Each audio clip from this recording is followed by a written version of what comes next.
this team and Bungie in general is all about collaboration. Testers, designers, effects artists, animation, all these sources of input from everywhere coming together, and like that was magic for me.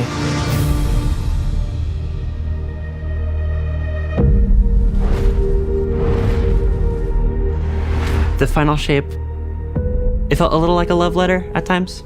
We really thought about bringing that forward to the weapons. Like Kvostov, it's the first gun you get.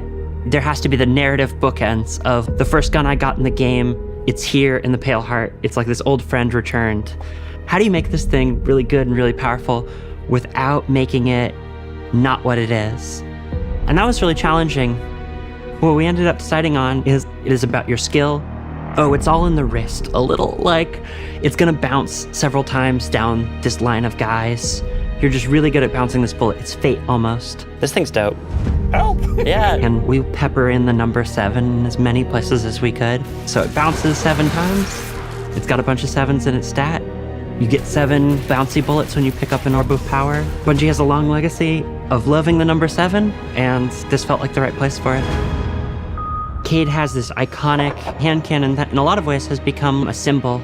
We took Ace of Spades and we went, where's the rest of the deck of cards? We had this really cool opportunity to theme all the Pale Heart weapons after different suits. It has this two-tone feel to it. The opposite side of the gun is the inverse of that idea. They look freaking awesome.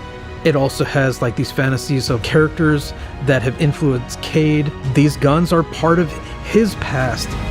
We wanted something that you can't do with any of your other weapons, and we came up with no hesitation. It shoots these harmonic bullets that if you're targeting an enemy, it'll hurt them and burn them. But if you're shooting an ally, it'll heal them. I love this thing. Oh, I'm so glad. We had to build a lot of the language, and with the new cool little Guardian health bars, you can see that. The healing effect on it is very strong. For a while, we were calling it the Just Don't Die gun. It has its own little energy bar, like the glaive does, and that energy bar is charged by any damage whatsoever. It's like, we know what we did. Since you are returning to the Traveler, we wanted to focus on bringing new supers to the light subclasses. For Song of Flame, we wanted to plus up Radiance from Destiny 1 and have it be combat focused. If you remember, Radiance from D1 has fire wings. We kind of ate that visual space with Dawnblade, where you've got these like awesome flame wings. In a split second, if a player sees a character solar with wings, they're going to see that it's Dawnblade. We had to come up with something different. Zach, our VFX artist, came up with the idea of this halo around you, like a medieval painting.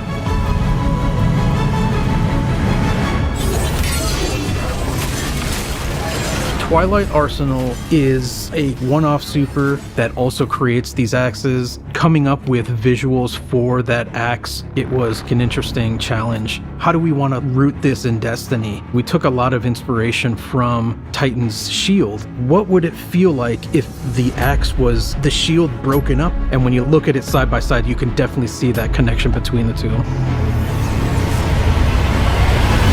Storm's Edge. We wanted to call back to Arcblade in Destiny 1, throwing the dagger and zipping over there, blowing up stuff. How long do you have in the super?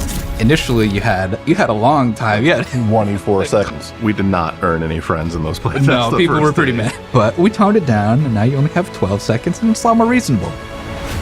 We found a problem where when you grapple and then you cast Blink Dagger out of it, I fall to the floor. Right? Whereas if I'm in midair and I blink dagger, I should be held in midair, right? And it sucks. So I want to fix it. It's the things like the camera shake, the way the rumble spikes and then falls back off. We need all of our abilities to feel awesome. We want to make it so that the controller melts away. You stop thinking about what do I have to do, and instead you just inhabit your character and you don't have to think about it. The game just plays. The great thing about Prismatic was every playtest we did, the feedback got better and better. We have gone back and forth on what starter builds that players will get in Mission 1 Okay, we're going to start the Titans with Stringer's Lash, their strand aspect, and Knockout. One of the notes we got is players just weren't understanding how those two things comboed in a loop. Well, we're going to drop Stringer's Lash, and instead we're going to put in Diamond Lance. Now, any ability kill is making your Diamond Lance.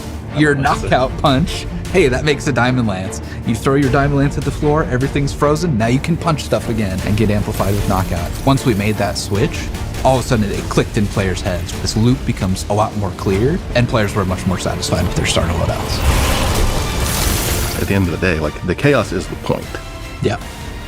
If you aren't surprised and delighted in a way that you didn't expect, like, Yeah. This strike is probably one of the coolest strikes that we've ever released. I started my Destiny journey playing strikes. I really wanted to push the expectations of what a strike could potentially be. This strike, it's sort of a memory out of the Witness's history of its race and what its buildings may have looked like in the past. A lot of the inspiration comes from 30s pulp novels, adventure flicks, uncovering ancient, hidden cities that have not seen a living soul in eons. And then subsequently destroying those cities moments later.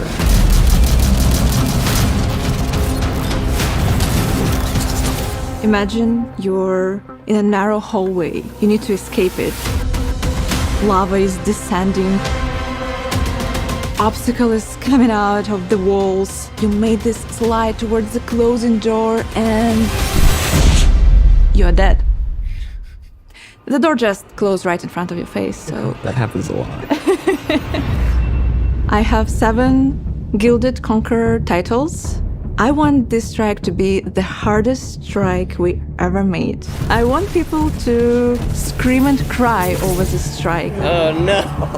And just say, how do I complete this strike on Grandmaster difficulty? And I'll be like, yes. That's kind of one of the fun parts about making a strike. There's so much freedom and creativity to do wild things, and then testing that. It's just a lot of fun, that back and forth. We have a very tight relationship with Test as designers, and I couldn't do anything I do gameplay-wise without Test there at my side. But as soon as I can get fresh eyes on it, I think that's where it really comes in. We ran a lot of play tests, and every time I would invite people, I'm like, this is final play test, but it's never final. We just can't stop. It's really not just one department creating something special. When you see all those things combined in the iteration and the back and forth, and when you get to this end result where it just feels like it couldn't be any other way, we hit on something amazing here.